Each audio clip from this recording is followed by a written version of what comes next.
درہ بولان کی سرنگیں تعمیرات کا شاہکار اور حیرت انگیز تاریخ کی مالک، صدیوں سے سفر اور تجارت کے لیے استعمال ہونے والا درہ بولان اور اس سے متعلقہ ریلوے لائنز اگرچہ تاریخی اہمیت کی حامل رہی ہیں، مگر اس علاقے کی بدحالی اس امر کا ثبوت ہے کہ قیام پاکستان کے بعد سے یہ علاقے عدم توجہ کا شکار ہیں۔ بلوچستان صدیوں سے ایران اور افغانستان سے آنے والے تجارتی قافلوں کی گزرگاہ رہا ہے۔ تاریخی حوالہ جات کے مطابق 15ویں صدی میں آریہ اقوام افغانستان سے چمن اور پھر درہ بولان کے راستے سندھ میں داخل ہوئیں اور متعدد مرتبہ سندھ پر حملوں کے لیے یہی راستہ اختیار کیا گیا۔ بلوچستان کی تاریخ مرتب کرنے والے مورخ اسیر شہوانی لکھتے ہیں کہ صدیوں تک گھوڑوں کی ٹاپوں اور اونٹوں کے قافلوں کی آوازیں سننے والے بلوچستان کے باسیوں نے جب 18ویں صدی کے اواخر میں پہلی دفعہ ریل کے انجن کی آواز سنی تو وہ انجن کی حرکت کو سمجھنے سے قاصر تھے۔ بہت سے ذہنوں میں یہ سوال اٹھتا ہے کہ آخر اس علاقے میں ریلوے لائن بچھانے کی ضرورت ہی کیوں پیش آئی اور اس حوالے سے پیش رفت کیوں کر ممکن ہوئی۔ آئیے تاریخ کے جھروکوں میں ان سوالات کے جوابات ڈھونڈنے کی کوشش کرتے ہیں۔ درہ بولان تاریخی اہمیت کا حامل وہ راستہ ہے جس سے گزر کر ہی کوئٹہ اور قندھار تک بآسانی پہنچا جا سکتا ہے۔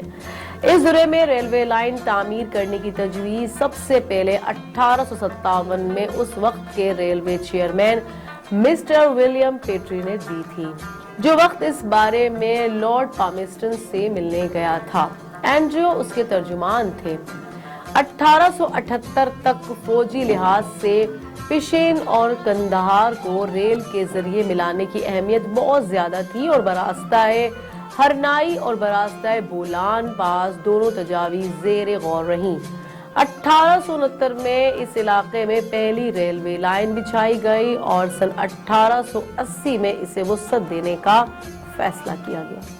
چونکہ درہ بولان اونچے نیچے پرخم پہاڑی راستوں سے گزرتا ہے، لہٰذا اطراف کے علاقے صرف ہلکی ٹریفک کے لیے ہی مناسب سمجھے گئے، مگر بعد ازاں اس علاقے میں شدید طوفانی بارشوں اور پہاڑی تودے گرنے کے باعث پرانی ریلوے لائن تقریباً محدوم ہو گئی اور نئے سرے سے براستہ ہرنائی نئی ریلوے لائن بچھانے کا فیصلہ کیا گیا، کیونکہ یہ راستہ بھاری ٹریفک کے لیے بھی موزوں تھا۔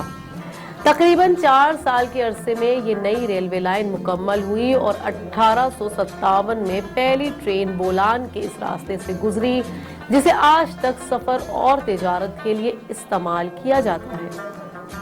یہاں راستے بنانے کے لیے بلند اور سنگلاخ چٹانوں کو چیرا گیا۔ تقریباً 9 مقامات پر یہ ریلوے لائن درہ بولان کو عبور کرتی ہیں۔ اس دوران کثرت سے آنے والی طویل سرنگیں ٹرین کے سفر کا لطف دوبالا کر دیتی ہیں، اور قابل ذکر بات یہ ہے کہ ان میں ہر سرنگ تاریخی اہمیت کی حامل ہے۔